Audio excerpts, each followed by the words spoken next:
Ya, bersyukur alhamdulillah Partai Berkarya bisa lolos verifikasi dan bisa menjadi peserta pemilu 2019. Dan kami berupaya untuk maksimal mendapatkan kursi di DPR RI karena memang untuk tahun 2019 kami baru bisa mengusung anggota legislatif dan kami di Solo setelah menargetkan bahwa di secara nasional ada 80 daerah pemilihan atau dapil nasional dan satu dapil bisa mengirim ke Senayan satu kursi. Jadi ada 80 kursi, mudah-mudahan bisa kami capai. Tapi tentunya dari perkembangan yang ada tidak semua dapil bisa mengirimkan kursi, tapi juga ada dapil yang bisa mengirimkan atau menjadikan lebih daripada satu kursi hingga bisa dikompensasi, akhirnya 80 kursi masih bisa jadi target yang realistis.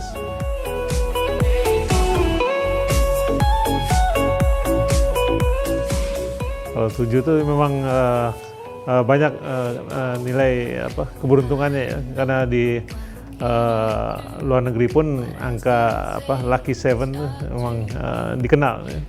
Lucky 7 bukan Lucky 8 atau Lucky 9, tapi Lucky 7. Jadi kalau di Jawa itu kita dengan pitulungan, artinya penuh dengan pertolongan dari Yang Maha Kuasa. Nah, kalau di Islam 7 itu banyak sekali langit, 7 lapis, ada Al-Fatihah juga 7 ayat dan sebagainya. Jadi banyak sekali nilai-nilai yang terkait dengan 7 yang baik. Mudah-mudahan akan berdampak baik juga dengan Partai Berkarya, bahwa dengan angka 7 itu kita bisa berhasil sesuai dengan harapan.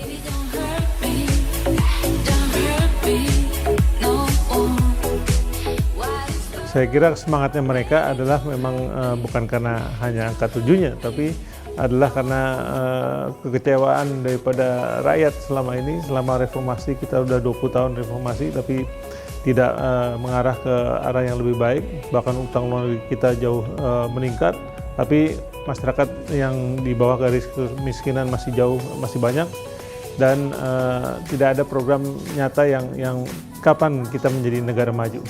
Nah, inilah yang membuat para caleg kita semangat untuk bisa melakukan perubahan, karena kita juga tahu bahwa dulu kita tuh ada GBHN, ada Pelita, sehingga kita tahu setiap 5 tahun tuh targetnya apa, tapi sekarang itu hilang selama reformasi, sehingga itu juga yang harusnya dikembalikan untuk menjadikan pemerintahan siapapun itu harus punya target yang nyata setiap 5 tahunan.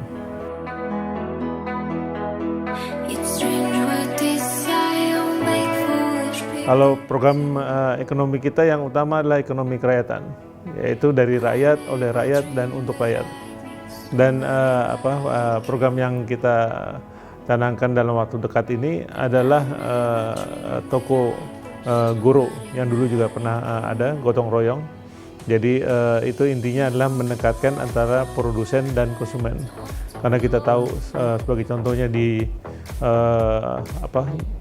Banyuwangi misalnya, Jawa Timur, itu produsen cabai rawit.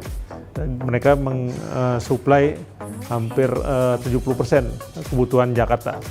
Nah, harga di sana rata waktu saya lihat tanya ke petani, harganya hanya Rp20.000 per kilogram. Nah, di sini harganya sudah sampai 200.000 per kilogram. Berarti hampir 10 kali lipat. Nah, ini kan apakah transportasi dari Banyuwangi ke Jakarta perlu semahal itu? Apakah biaya kalau ada yang busuk perlu sebesar itu? Kan enggak. Nah, inilah yang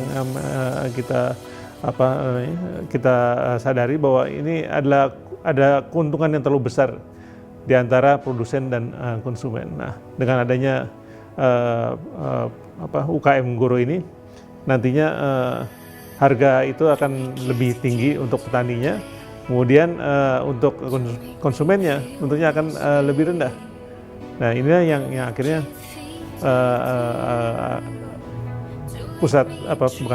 UKM Goro ini bisa diminati oleh kedua belah pihak, baik produsen dan konsumen.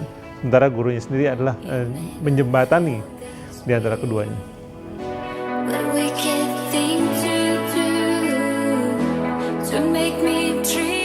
Nelayan pun akan sama. Jadi nelayan nanti hasil nelayannya mungkin ada proses dulu. Kita akan membangun cold storage yang dimana di daerah itu belum ada cold storage-nya. Kemudian kita bikin processing ikannya sehingga bisa dibikin fillet dan sebagainya yang siap saji dan sebagainya. Terus kemudian dijual di UKM Goro ini untuk dijual langsung atau ke restoran-restoran terkait. Jadi akhirnya pemasaran mereka tidak tergantung dengan pedagang-pedagang yang notabene kebanyakan malah menekan harga mereka. Sebaliknya di konsumen itu juga diuntungkan karena harganya akan lebih murah daripada harga yang sekarang ada di pasar.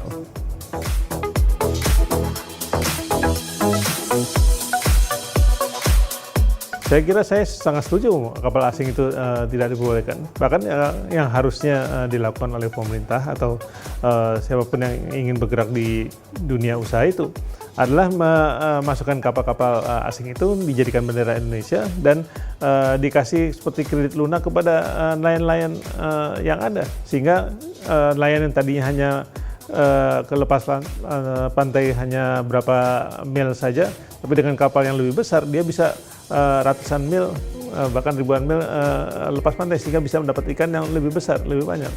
Dan yang lebih penting lagi adalah cold storage-nya tadi. Begitu mereka dapat, mereka harus tahu bagaimana memproses ikan tersebut karena ikan kan cepat busuk.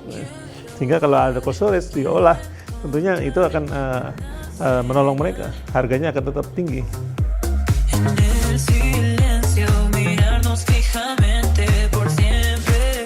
Nah, kalau petani, sebetulnya yang perlu kita lakukan sekarang ini adalah revitalisasi pertanian, terutama tani padi ya.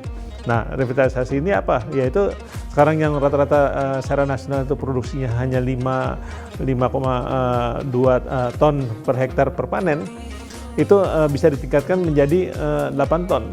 Nah, ini bukan hal yang sulit sebetulnya kalau memang ada penyuluh-penyuluh pertanian. Nah, ini yang disayangkan juga selama reformasi, penyuluh-penyuluh pertanian ini hilang. Nah, ini yang harus dihidupkan kembali. Dulu tuh ada kelompok pencapir dan sebagainya, dan sekarang tidak ada sama sekali. Nah, kaitan dengan pupuk tadi, yaitu kalau dari 5 ton menjadi 8, terus juga program beras organik, itu akan menggunakan pupuk organik yang berasal dari lingkungan itu sendiri. Sehingga dengan memakai pupuk organik itu, pemakaian pupuk kimianya akan lebih jauh berkurang. Sehingga kebutuhan mencari pupuk kimia akan lebih mudah. Dan selain itu juga diharapkan bahwa harusnya pupuk kimia yang katanya banyak subsidinya itu sementara kalau lagi musim tanam itu sulit dicari. Itu harusnya tugas daripada bupati untuk membuat BMD untuk menangani itu. Tidak bisa dilepaskan atau dibiarkan kepada perusahaan-perusahaan swasta atau pabrik pupuk, karena mereka punya kepentingan yang berbeda.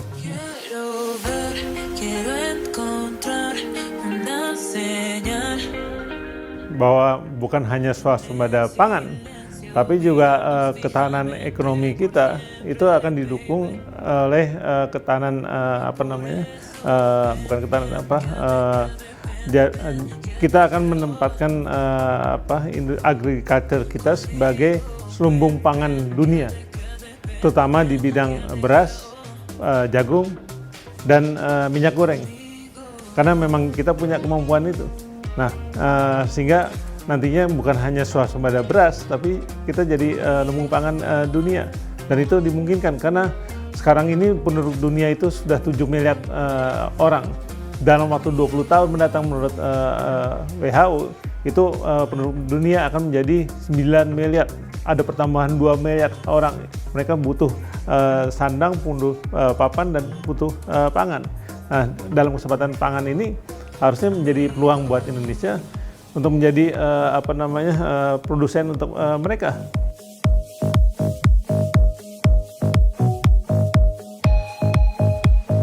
tapi belajar dari fakta perjalanan beliau sehari-hari dan sebagainya, sehingga saya bisa belajar banyak dari kejadian demi kejadian yang terjadi selama beliau memimpin Republik ini. Saya kira banyak ya untuk kalau ditanya satu-satu. Tapi ya antara lain ya misalnya memancing, hobi memancing itu adalah hobi yang kelihatannya sederhana tapi butuh kesabaran. Nah, melatih kesabaran itulah yang akhirnya bukan hanya memancing tapi dalam kehidupan pun harus dilatih kesabaran. Dan dari memancing itu saya kira beliau bisa belajar, telah belajar banyak untuk kesabaran itu.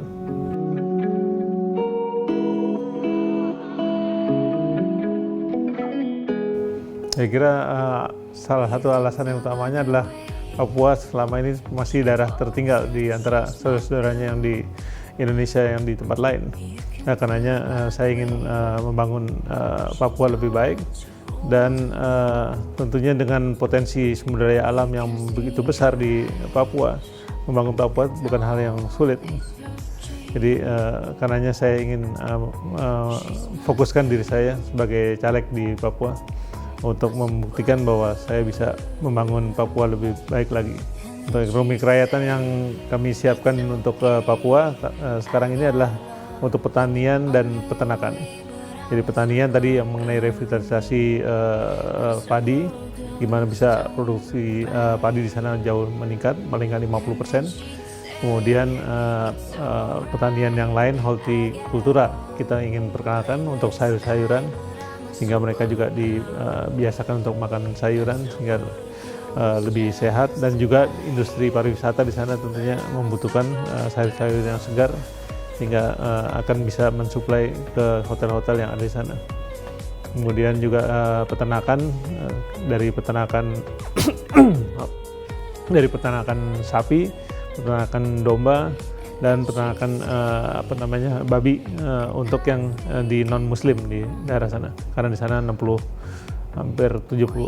sekian persen masih non muslim. Jadi mereka juga kebiasaan makan babi di sana, dan saya mendengar juga harga di sana masih tinggi sekali, sehingga kalau nantinya dibudidayakan peternakan secara per desa itu akan bisa menekan harga ternak itu sendiri. Dan yang lebih bagus lagi adalah domba-domba ini nanti bukan hanya akan dimanfaatkan dagingnya, tapi juga bulunya untuk pakaian di daerah pegunungan dan sebagainya, sehingga pakaian wool mudah didapat di sana. Dan juga pembangkit listrik tenaga air, di sana banyak sungai-sungai yang potensi untuk bisa dibikin pembangkit listrik, tapi belum dimaksimalkan. Nah, ini kami akan upayakan untuk memaksimalkan sehingga listrik murah di sana bisa didapatkan, terutama di daerah pegunungan. Kalau Merauke, kami menyarankan di situ adalah bikin perkebunan, baik itu perkebunan tebu untuk gula, perkebunan sawit untuk minyak goreng akhirnya, dan juga sawit itu sebetulnya bukan hanya minyak goreng, tapi juga bisa biodiesel kan, sehingga untuk kebutuhan diesel solar di daerah Papua sebetulnya tidak masalah kalau sudah mempunyai kebun sawit yang memadai. Tapi kenapa nggak dikembangkan secara massal? Itu yang sangat disayangkan. Jadi mudah-mudahan dalam 5 tahun mendatang Papua akan jauh lebih maju.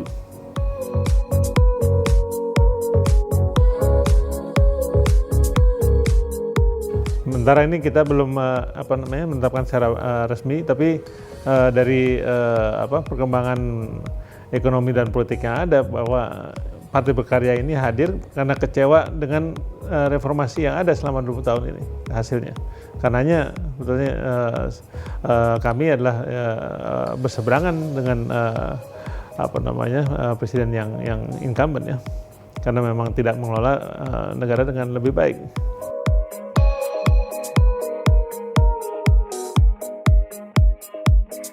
Ini dia, ini yang katanya ekonomi kita kuat, tangguh, dan baik-baik saja. Nyatanya dolar ini naik terus dan rupiah makin melemah. Dan selama pemerintahan yang ada sekarang ini kenaikannya sudah sangat drastis. Kok yang disayangkan kenapa para cendekiawan atau mahasiswa sekalipun itu berdiam diri saja dengan keadaan ini, sehingga harga-harga naik dan sebagainya. Kemudian juga kalau melihat dari perkembangan yang ada, ini untuk ke 16.000 bukan hal yang sulit lagi.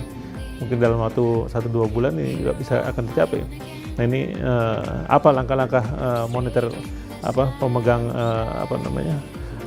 kebijakan moneter ini melakukan tindakan-tindakan yang tepat sasaran sehingga bisa memperbaiki keadaan ini. Karena kalau makin melemah ya tentunya akan memperburuk atau memberikan image yang tidak baik pada pemerintahan sendiri. Daya beli jadi menurun. Ya, tentunya karena memang harga naik ya otomatis banyak orang yang menahan diri, menahan uang, dan orang membeli secukupnya, dan ya pada akhirnya mereka akan lebih banyak yang protes, yang mengeluh.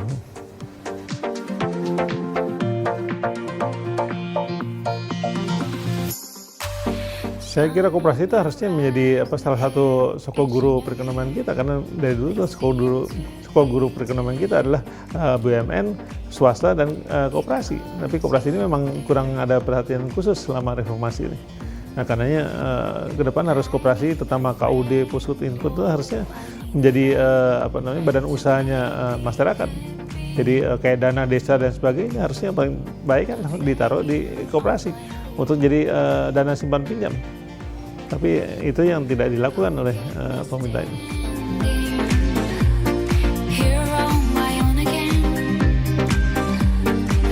Ya, tadi guru itu gotong royong ya, UKM guru. Kenapa UKM? Karena memang nantinya memiliki semua toko-toko ini adalah masyarakat, bukan satu perusahaan. Nah, perusahaan itu sendiri hanya membantu sistem manajemennya. Nah, dari toko-toko atau UKM guru ini akan menjual barang-barang juga yang dihasilkan dari UKM di sekitarnya, yang prioritasnya. Kemudian dia kemas atau dia olah lebih baik, di packaging lebih baik, sehingga bisa dipasarkan dengan harga yang lebih tinggi dan lebih menarik. Dan bagi konsumennya harganya juga masih menarik karena lebih terjangkau atau lebih murah daripada beli di tempat lain. Itu konsep awalnya. Terus kemudian yang lebih jauh lagi adalah toko ini bukan hanya menunggu customernya atau konsumennya datang, tapi kita akan antar bola. Jadi nanti kita akan didukung oleh gerobak-gerobak yang mobile yang bisa keliling, dan itu pun miliknya daripada pengusaha-pengusaha kecil di daerah untuk memiliki gerobak itu dan menjual keliling ke daerahnya masing-masing. Itu juga akan kita jajaki jadi kayak Gojek dan sebagainya, yang akhirnya orang nanti home shopping pun bisa beli produknya dari toko itu sendiri. Jadi ya intinya kita antar bola gitu. Kira-kira Bapak akan mulai di Jawa dulu atau? Yang akan mau segera dibuka di Bandung, tapi setelah itu akan banyak di daerah-daerah yang akan membuka hal yang sama. Jadi apakah ini terbuka bagi pengusaha-pengusaha daerah untuk bekerja Sangat. sama? Jadi kalau dia punya ruko, dia punya network UKM di daerah itu bisa langsung. Nanti sistemnya bisa kita berikan. Bahkan gerobak-gerobaknya pun nanti ada pendanaan yang bisa membantu mereka. Sehingga tadi daripada mereka datang ke toko itu, lebih baik setiap pagi dia udah, misalnya dia butuh minyak goreng 1 liter setiap hari. Nah itu gerobak itu yang akan mengantarkan ke rumah mereka.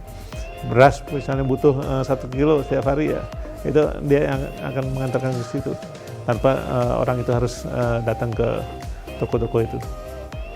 Partai Berkarya di sini hadir adalah untuk menjawab tantangan zaman, kekecewaan yang ada, sehingga marilah kita bersama-sama untuk membangun negara lebih baik dengan menggunakan kendaraan Partai Berkarya.